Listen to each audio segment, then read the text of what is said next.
sus conceptos, hablo de Pablo Semán, que es sociólogo, antropólogo, investigador del CONICET, se ha centrado en las experiencias religiosas, musicales, literarias y políticas de los sectores populares. Una cosa que me impresionó es que la noche anterior, cuando te dicen vas a tener tan invitado, la semana que vos más o menos sabés, entra a mirar las redes. Una cosa que me impresionó es la cantidad de gente que hay haciendo música en subte, en lugares, y que Pablo va grabando como quien va juntando cosas, como un intento desesperado de decir esto también pasa. Me parece maravilloso y le doy la bienvenida. Pablo, ¿cómo te va? Te saludamos acá el equipo de La Gran Estafa. Bueno, muchas gracias por la invitación. Yo acá estaba con un televisor, la computadora y el teléfono, así que hablando de música en casa. Gracias por rescatar la sección de músicos de la calle. No, es que lo vi y no vi uno, vi varios, y es una cosa que a mí me gusta mucho hacer y que veo que mucha gente hace cuando viaja. ¿Será porque tiene más tiempo o será porque, no sé, es más chic subir a alguien del subterráneo de París Sí. que del de Argentina? No sé No cómo sé, yo funciona. subo de todos lados, de cualquier lugar que voy. Lo que más tengo es de Buenos Aires, que es donde Sí, vivo. claro, claro. Pablo, me ayudas a pensar, o nos ayudas a pensar un poco cómo estás viendo la participación de los sectores populares, progresistas, no sé qué nombre ponerle porque tienen muchas categorías, pero hay como una cierta orfandad en la gente cuando observa la contienda política, ¿no? Sabemos de la crueldad, de Ujú. algunas actitudes, de quienes hoy tienen el poder en la Argentina o el Estado, o el manejo del Estado. Pero, ¿qué reflexión se puede hacer sobre las responsabilidades? Porque me parece que como que Milei nació de un repollo y los sectores populares, o quienes conducían los sectores populares, o tenían el voto más popular, no hubieran tenido nada que ver en esto. ¿Cómo lo reflexionás? Mira, yo creo que en algún punto, y desgraciadamente, porque a mí, digamos, la verdad es que el gobierno de Milei no me gusta. eh, los partidos democráticos populares, los dirigentes de los partidos democráticos populares, no entendieron antes de que llegara Milei, no entendieron durante el gobierno de Milei y no me parece que estén entendiendo del todo ahora lo que pasa. Y la mayor prueba de todo esto es que nunca valoraron el problema de la inflación, ¿no? Ujú. Pensaban que se podía ganar con porcentajes altísimos de inflación, poniendo de candidato al ministro que generaba inflación, y ahora no entienden que la gente adhiera todavía mayoritariamente a un presidente que puso en el centro de su mandato la inflación y que se pueden discutir mil cosas, pero bueno, con los planes de estabilización siempre se discuten mil cosas, ¿no? No hay un solo plan de estabilización, que además en Argentina en general fracasaron, que no haya tenido cosas discutibles y que al mismo tiempo no le haya granjeado cierta popularidad a su ejecutor. Eh, y después me parece otra cosa, que es que los dirigentes políticos en general no valoran el grado de desprestigio en el que cayeron, ¿no? Digamos, si Milei tuvo el camino fácil, en parte fue porque mucha gente percibía y percibe eh, la posición de los dirigentes como cómoda y por eso hablan de casta. Eh, entonces, bueno, o sea, yo creo que en cualquier lugar del mundo, pero a ver, mira, ¿se le puede ganar elecciones a la derecha? Sí, se le puede ganar elecciones a la derecha. En Uruguay, el Frente Amplio, después de haber perdido y de haber soportado un mandato donde la calle hizo el presidente de la calle, ¿no? Hizo Ujú. una ley de 400 y pico de artículos que se la metió al Parlamento y la sacó y hizo un gobierno tan de derecha como el de Milei, o por ahí un poco menos, pero digo, es un gobierno de derecha. Y no fue conceptualizado como un mal gobierno, ¿no? O sea, no era un gobierno impopular. Puede ser que no estuviera a favor de los intereses populares. Ahora, el Frente Amplio le ganó esa elección. ¿Y cómo le ganó esa elección? ¿Qué pasa? No había redes sociales en el Uruguay, que son tan invencibles las redes sociales. No había una derecha mundial, que todo el mundo insiste en lo mundial y nadie se ocupa de lo local. No, sí, había redes sociales, hay derecha mundial, claro, también, pero ahí hay una dirigencia política local que, por ejemplo, hizo una cosa que es, dio 3 vueltas al Uruguay por completo escuchando críticas de la gente. Bueno, yo no lo vi hacer en dirigentes populares de la Argentina. Y vi que se callaron la boca y que cuando viene el momento de ordenar las listas salen a disputar espacios que creen que les corresponden. Después, ¿qué otra cosa hicieron en Uruguay? Bueno, en Uruguay renovaron cuadros. Nadie dijo soy imprescindible. Nadie dijo o estoy yo o es nada. Bueno, ¿en Argentina pasa eso? No, no pasa eso. En otros lugares también renovaron cuadros, con mucho conflicto, con mucho lío, con gente que se cree imprescindible, yo, pero por ejemplo, en Bolivia. Bueno, ¿por qué no se pueden renovar cuadros? No entiendo por qué. ¿No? Digamos, es un campeonato de obstinados la oposición y además hay otra cosa, que es que, por ejemplo, en Uruguay, todos decir, no, Uruguay es chiquito, Mujica es el Buda, qué sé yo. Bueno, no importa, o sea, será chiquito, pero tiene sus conflictos políticos y tiene mucha politización. Y no sé si es tan neutro como creen nuestros. Hay gente que no es valiente, es valentista. Se la pasa hablando de hot, de fuego, de luchar y qué sé yo qué, pero después, bueno, son como todos. Todos somos más o menos complicados para ¿Cómo ves difíciles. Brasil? ¿Cómo ves Brasil en Perdóname. ese? Sí. Bueno, Brasil es otro caso. Igual yo creo que, a ver, digamos, en Brasil también tenés un tema de, por lo menos cambiar el repertorio de alianzas. Hicieron alianzas que es como si Cristina hubiera hecho una alianza con, no sé, con alguien a la derecha de la reta. Y la verdad es que si uno ve la experiencia del Frente de Todos, no solamente por culpa de Cristina, también por culpa de Alberto, también por culpa de Massa, por culpa de los tres, no pudieron ponerse de acuerdo entre los tres. Eran más cercanos que Lula con Alckmin, ¿no? Ujú. Entonces, no sé, yo veo ejemplos de que sí se puede ganar, de que sí se puede avanzar, pero no se puede avanzar haciendo siempre lo mismo, Pero vos, ¿no? perdóname, Y ¿cómo estás? eso es lo que yo veo en la dirigencia opositora, digamos la del Frente de Todos. También hay otra dirigencia opositora que tiene problemas, ¿no? Porque no saben cómo ponerse, no saben si oponerse o no. Están esperando que les ofrezcan ir del otro lado. ¿Cómo Están estás, muy Pablo? confundidos estos dirigentes también, ¿no? Realmente uno no piensa que el Frente de Todos sea la única agrupación que tiene una élite que es bastante improductiva políticamente. Dos cuestiones. Carlos Caramelo te saluda, ¿cómo va? Eh, Hola Carlos, ¿cómo te va? Bien, viejo, bien. Tema uno, nosotros tenemos, digo, a ver, el peronismo por lo menos tiene una historia de alianzas tan parecidas a las que acaba de hacer Lula que no se puede creer, digo. Este, Héctor J. Cámpora, cuando llegó al peronismo en el 45, era un hombre del Partido Conservador, un cuadro Mm. importante del Partido Conservador y fue el presidente de la Cámara de Diputados. Y por otro lado, digo, esta cosa de recorrer, también tenemos una experiencia muy reciente, que es haber dado dos veces vuelta a la provincia de Buenos Aires, Axel con el famoso Clio, que no importa si fue un Clio o no fue un Clio, pero yo lo vi pararse a escuchar, claro, a escuchar esto que decís vos, ¿no? Los reclamos de la calle, los reclamos de las personas. ¿No te parece que todo esto está centrado básicamente en el grado de egolatría y megalomanía que manifiesta por lo menos esa primera línea de la conducción política o de la dirigencia política? Sí, mira, a ver, eh, para hablar de la egolatría y la megalomanía de la dirigencia política, yo estoy mandado a hacer, porque lo vengo haciendo cuando nadie lo hacía, Por y eso me te pregunto. parecía, ¿no? Entonces, yo prefiero, ya que tenemos poco tiempo, no volver a hablar de lo mismo. Para mí es obvio. Y además, yo creo que, digamos, el periodo kirchnerista fue un periodo de socialización política con muchas deficiencias, porque también hay que ver qué discusiones, qué criterios se promueven. Bueno, se promovió el perrofalderismo.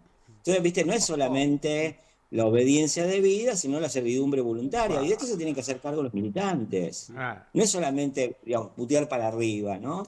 Porque estamos todos en busca de un amo. Y claro. digo, lo dice Jaureche y lo dice Lacan. Entonces, yo en principio, digamos, pondría en cuestión eso. Después la otra cosa que vos decís de las alianzas y que creo que vale la pena profundizarlo, si es que uno reclama mejor formación política, yo creo que el peronismo de los 70, cuando hace ese marco de alianzas amplia, era independiente del partido que estuviese, porque lo que pasaba era que Perón, digamos, las clases medias habían empezado a ver en Perón algo distinto de lo que habían visto en otra época, ¿no? De ver un enemigo vieron una salvación. Y entonces cualquier cosa que vos pusieras la iban a votar. No, no porque fueran idiotas, sino porque, digamos, el centro de la cuestión era Perón. En todo caso, Perón tenía un planteo, para mí, más allá de la candidatura de Solano Lima, que fue con Cámpora, Perón tenía un planteo que era: para un argentino no hay nada mejor que otro argentino, ¿no? Y la idea de revolución en paz, que en ese momento, qué sé yo, era la utopía de Perón viendo lo que estaba pasando, ¿no? Cuando Perón asume había golpes de Estado en toda la región. Claro. Que nadie se acuerda de eso, ¿no? Que es como que, digamos, en ese momento alguien tenía que haber dicho: che, ¿vieron lo que pasa en Chile, Uruguay y Brasil desde hace 10 años? Bueno, la otra cuestión que me parece que está en juego con la cuestión de las alianzas es que todos podemos decir: hagamos alianza con cualquiera, qué sé yo, no sé, ponemos a Mirta Legrand de candidata porque nos gustó lo que hizo en el último programa. Pero el problema, y este problema es diferente al de los años 70, es que hay una disociación de la dirigencia política respecto de la sociedad, sea cual sea su posición. Entonces hay dirigentes de centro derecha, con lo que yo decía: bueno, hagamos una amplia alianza donde estén los movimientos, los sindicatos, los comunistas, los peronistas y la derecha democrática. Ahora, a todos esos no los sigue nadie, ¿no? Porque el problema no es de los dueños de las organizaciones que dicen que representan pero no representan. Bueno, pero ahí hay Entonces, una hacer crisis, alianzas de Pablo. dirigentes cuando vos no representás a nadie es muy difícil. Pablo, pero ahí también hay una cuestión, yo lo que estoy viendo, y te pregunto si tenés un análisis sobre esto, antes los medios de comunicación no reflejaban quiénes estaban atrás de los medios, de la manipulación, de la democracia. Hoy Ujú. asume un presidente y tenés 7 tipos atrás que son megamillonarios, en el caso de Trump. Acá mismo la gente blanquea cuáles son los intereses. Durante muchísimos años se creyó por lo menos que en la política había guita, cómo había financiado la política alguna candidatura, pero hoy está arriba de la mesa. Ya casi decirle a Ujú. esto democracia está complicado para decir que esto no es una plutocracia. ¿Cómo reflexionás el tema de la guita? Porque a veces hablamos de los egos, pero atrás de Mm. 10 organizaciones hay muchos negocios. Mira, yo te voy a decir a ver, yo no discuto en general sobre categorías analíticas, pero no porque sea antiintelectual, no, lo digo porque soy refinadísimo, y lo digo en chiste, intelectual, que piensa que los procesos son mucho más importantes que las categorías. Entonces, cuando Ujú. discutís categorías es muy difícil. Yo, digamos, viendo procesos y no atándome a categorías, si es plutocracia, si es democracia, qué sé yo, vuelvo. En Uruguay y en Brasil hay medios de comunicación y hay dinero en medios de comunicación. Y además, por ejemplo, para tomar un ejemplo, digamos, hiper reciente, eh, yo creo que el gobierno programó la ofensiva sobre el tema de género y no le salió bien. No porque por esto vaya a perder las elecciones, no, no, no, no es por eso. Pero no le salió bien porque se intoxicó con su propia data sobre redes sociales, ¿no? Entonces, todavía me parece que hay juego abierto en la opinión pública, incluso a pesar de la asimetría de las posiciones. Y además, porque ¿sabes cuál es lo que a mí me preocupa mucho de estos análisis? Que es que en general hay gente que son al mismo tiempo revolucionarios, recontrarrojos, hot, como se afirman ellos, porque no son tibios, optimistas de la voluntad, y por otro lado tienen teorías del funcionamiento de la sociedad que son absolutamente desmovilizantes. ¿No? Entonces están en redes sociales diciendo nos gobierna una plutocracia. Y la verdad es que es bastante más complicado, bastante más matizado, nadie es tan poderoso por ahora Y la verdad es que nos mereceríamos teorías sociales menos deterministas, porque todavía pasan cosas. O sea, en lugar de pensar que se perdió una elección, por ejemplo, por negar la inflación, preferimos pensar que es porque le dieron plata a alguien para hablar de la inflación. No, la verdad es que yo creo que no, y de la misma manera que perdió el gobierno peronista las elecciones, la podría haber ganado, las ganó en otros casos, otros gobiernos en América Latina que no tenían el poder de los medios. Insisto, lo que les preguntaba antes, ustedes, en Uruguay no hay redes sociales. ¿Piensan que no son importantes? ¿Hay una excepción uruguaya en eso? Yo creo que no. Es más, conozco trabajos empíricos que muestran, en el caso uruguayo, cómo la gente se relaciona con redes sociales. Claro. Y hicieron seguimiento concreto de cómo la gente entiende los mensajes de las redes sociales, cosa que nosotros no tenemos tantas Eso experiencias se de puede, investigación Pablo, sobre eso. aplicar, perdón, eso se puede aplicar también a gobernadores e intendentes donde la gente votó a Milei, pero en su lugar votó un candidato peronista o un candidato con discurso popular. Es Yo un creo dato, que, digo, a eso. ver, no, yo no estaría muy de acuerdo por esto, porque me parece que las cosas van, viste, el tiempo es parte de los procesos políticos. Entonces, cuando votaron a los gobernadores, primero que yo no sé si los gobernadores tienen discurso popular, qué sé yo, no sé, vos conocés la gobernación de, no sé, de Catamarca, qué sé yo, no sé. Yo, o sea, no me quiero poner a hablar, no es que no sé, sí sé, pero no quiero ponerme a hablar, o sea, me parece que es bastante más complicado. Lo que pasó es que en ese momento Milei decidió, y no por idiota ni por ninguna razón que hable de su falta de estrategia, decidió no meter candidatos provinciales y no disputar esa elección.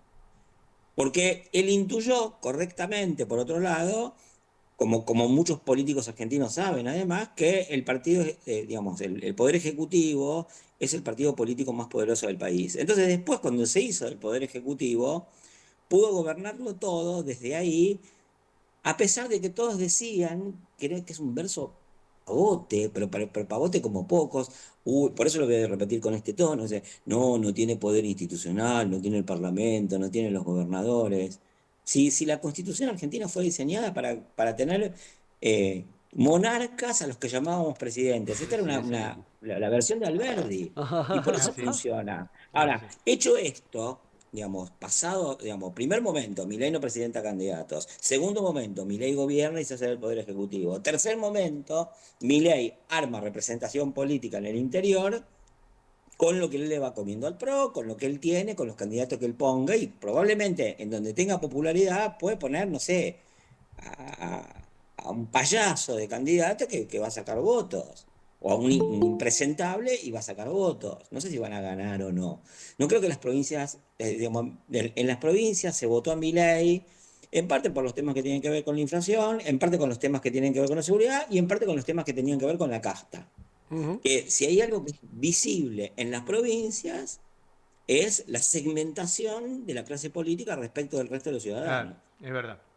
Entonces, esos tres motivos no cambiaron. Probablemente el nivel del ajuste le reste votos, probablemente, digo, no estoy seguro.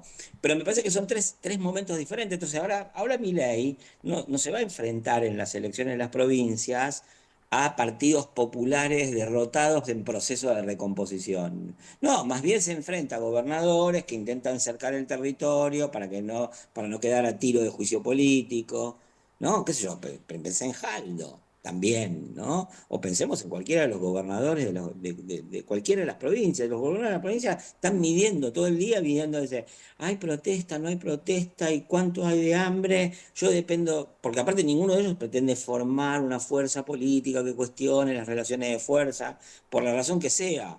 Porque no quieren, porque no saben, porque en parte les parece bien el programa de Milei, y eso diría es transversal, ¿no? O sea, salvo Kicillof, claramente, que tiene otro programa, ¿no? Ujú. La última, ¿cómo ves el impacto en los últimos años de la tecnología y lo que puede venir? ¿Cómo estás viviendo esto de, es un cuco, es una realidad en tu cabeza? ¿Cómo funciona la imposición de la inteligencia artificial en Latinoamérica y todo lo que puede traer aparejado y los costos que puede tener en la democracia? Mira, yo de lo que está pasando con la inteligencia artificial actualmente no sé nada, tengo que reconocerlo, tampoco me parece que en este momento esté exclusivamente funcionando, por lo pronto en la emisión de mensajes. Sí sé que funciona en los análisis que hacen distintas agrupaciones políticas vía inteligencia artificial para tratar de ver qué es lo que pasa, por ejemplo, en las redes sociales. Yo creo que, a ver, las redes sociales transformaron parte de la dinámica de la discusión política y de la escena política. Yo no desmentiría eso nunca. Solamente que a mí me parece que se le da una relevancia que no tienen, al mismo tiempo que se anula la relevancia de cosas que ocurren, digamos, en la vida real, en contacto con las redes, pero no solo en las redes. Y para la prueba de que lo que les estoy diciendo es cierto, que yo creo que el gobierno, con el discurso de Davos, que fue elegido a propósito para decir eso que se dijo, para que repercutiera internamente con una hipótesis política que ellos creían que iba a funcionar, y no sé si funcionó o no, pero en todo caso era una hipótesis política que ellos tenían, hoy se vio que estaban engañados por los datos de las redes, porque muchos tienden a creer que las redes son iguales a la realidad, y no es a la realidad. Son la única dimensión de la experiencia de las personas, para ser más precisos. Y yo creo que no, entonces creo que determinan, creo que son importantes, que introdujeron un nuevo factor, que complejizan el análisis político, pero hoy por hoy yo no estoy para entregarme a una teoría que diga las redes son lo único importante. Eso es lo que, digamos, hizo la semana pasada Santiago Caputo y que creo que no le salió bien. De hecho, el gobierno hoy está discutiendo el saldo de esto y está diciendo, no dijimos lo que dijimos, ¿no? No, sí dijeron lo que dijeron. Hicieron un discurso en Davos para ponerlo como reel en Instagram y después en Twitter. Y ahora están diciendo, no, eso que lo hicimos todo para poder decir eso, ahora decimos que no lo dijimos, ¿no? Bueno, eso muestra que el escenario imaginado como exclusivamente de los lectores de Twitter no sirve. Y vino pasando hace mucho, porque una parte de los funcionarios del gobierno del Frente de Todos vivían las redes, ¿Qué te ¿no? Entonces, gustaría? Sí, sí. Termina, no, Pablo, digo, perdón. entonces mi problema también ahí es que yo entiendo que, o sea, te tengo que decir las dos cosas al mismo tiempo, son importantísimas, pero desconfío de gente que absolutiza eso. Está bien, está bien. Lo que pasa es que quería saber en dónde estás parado con respecto a eso, cuánto te preocupa. Lo que te quería preguntar, y esta sí es la última, Me y preocupa, perdón. pero también me preocupa que, por ejemplo, que se viva encerrado en las redes, que no se haga trabajo territorial, que como se cultivó el perro-farlerismo y la obediencia debida y la servidumbre voluntaria, los ámbitos de reunión política virtual o real, digamos, o física, son muy verticales. Ya que comparamos con Perón, qué sé yo no sé, digamos, Perón, con todo lo verticalista que era, en los 50 tenía discusiones importantísimas. Ustedes ven los debates en el Parlamento que Perón tiene con los sindicalistas a propósito de algunas leyes. Nadie hoy discute con los líderes del peronismo de esa forma. ¿Cuál es el estado no ideal, pero cuál es el estado que te gustaría imaginar para el futuro de la Argentina? ¿Qué te gustaría en el corto plazo imaginar que somos capaces de hacer en la región? Bueno, mira, a ver, yo creo que lo que te voy a decir que deseo, en parte tiene un componente de realidad que yo asumo y que creo que todavía no están sacadas las consecuencias, entre otras cosas porque no están tan presentes. Pero yo creo que el gobierno de Milei, eh, en tan solo un año, ayudó a acelerar un proceso de transformación de la sociedad muy grande, y estamos en una sociedad más fragmentada y más violenta, ¿no? Entonces, para mí, lo que me gustaría que pasara tiene que ver con esto que percibo que es negativo. Y como soy una persona de deseos con fuerte peso de la realidad, a mí lo que más me gustaría en este momento es que nosotros podemos eh, achicar el espiral de violencia y fragmentación en el que vivimos, ¿no? Me parecería muy importante eso, y dentro de esa espiral de fragmentación y violencia aspiraría a que, por ejemplo, la dirigencia política recompusiera organizaciones políticas que pudiesen ganar la confianza de la población. No pido mucho, y eso poco que pido es dificilísimo, sobre todo teniendo en cuenta lo que yo les decía al principio, y lo que ustedes mencionan al principio, ¿no? Que es, eso no, nadie se está preocupando por resolver eso. Podemos después resolver muchas más cosas hacia adelante. La distribución del Producto Bruto, el modelo productivo. Pero en este momento, para mí, esas son discusiones que yo las percibo muy lejos, porque estamos entrando en una espiral de fragmentación y violencia muy, muy grande. El próximo gobierno que releve al de Milei, si es que Milei no vuelve a ganar las elecciones, no se impone, va a tener una tarea dificilísima, porque quedamos muy atrás de las expectativas que se constituyeron alrededor de 2003 y que para mí se administraron mal esas expectativas, pero en todo caso todos soñábamos con un futuro mucho mejor que el que terminamos teniendo, ¿no?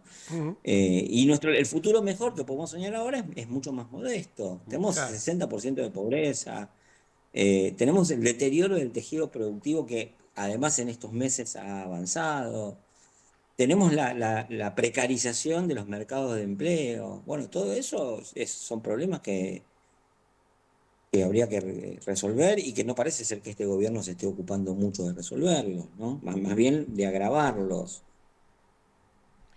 Pablo, muchísimas gracias por atendernos, por siempre. Te quiero agradecer los últimos escritos, las últimas charlas. Nos invitás siempre a pensar. Cada vez que uno te escucha puede estar de acuerdo o no, puede, pero nada, percibo un acto, no sé cómo llamarlo, lo voy a llamar así, de cristiandad absolutamente necesario en cuanto a por lo menos tratar de adivinar algún camino que no sea siempre la victimización y también un grado de responsabilidad que le pedís a la gente que se haga cargo, que en lo particular te lo quiero agradecer mucho más allá de esta nota de domingo. Muchas gracias. Bueno, gracias a vos, gracias por tus palabras. Sí, yo soy partidario de humildad y piedad.